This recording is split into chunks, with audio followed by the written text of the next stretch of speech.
विद्यार्थी मित्रांनो, अभ्यासाला बसल्यानंतर फक्त 10 ते 15 मिनिटात डोळे जड होतात का? जांभळी येते का? पुस्तक उघडलं की झोप यायला लागते, पण मोबाईल हातात घेतला की झोप गायब होते. जर तुमच्या सोबतही असं होत असेल तर हा व्हिडिओ शेवटपर्यंत नक्की पहा.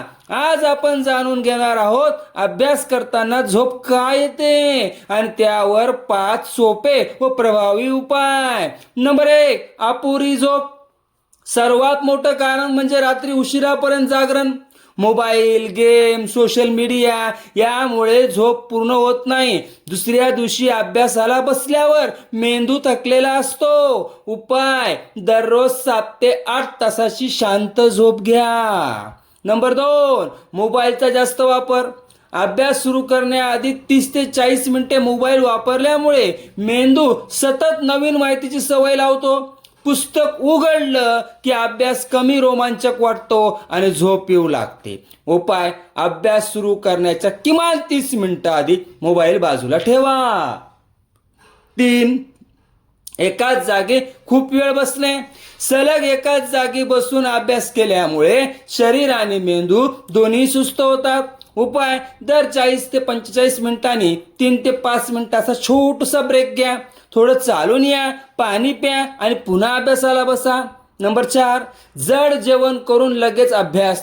जेवणानंतर शरीराचं लक्ष अन्न पचवण्याकडे जातं, म्हणून लगेच अभ्यासाला बसल्यास झोप येणं स्वाभाविक आहे.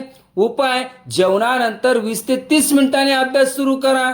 नंबर 5, फक्त वाचत राहणे. जर तुम्ही फक्त वाचत असाल तर मेंदू निष्क्रिय राहतो, त्यामुळे कंटाळा आणि झोप दोन्ही येतात. उपाय: लिहा, स्वतःला प्रश्न विचारा, छोटे नोट्स तयार करा, मोठ्याने वाचून समजून घ्या. यामुळे अभ्यासात रस टिकून राहतो. विद्यार्थ्यांनो, झोप येणं म्हणजे तुम्ही हुशार नाही असं अजिबात नाही. कधी कधी ती तुमच्या दिनचर्येची किंवा अभ्यासाच्या पद्धतीची खूण असते. आजपासून हे 5 उपाय वापरून पहा. तुम्हाला अभ्यासात एकाग्रता, उत्साह आणि आत्मविश्वास वाढलेला नक्की जाणवेल. तुम्हाला अभ्यास करताना सर्वात जास्त कोणत्या कारणामुळे झोप येते? अपुरी झोप, मोबाईल, एकाच जागी बसणे, जेवणानंतर अभ्यास, फक्त वाचणे. कमेंटमध्ये 1 ते 5 लिहा. हा व्हिडिओ तुमच्या मित्रासोबत नक्की शेअर करा.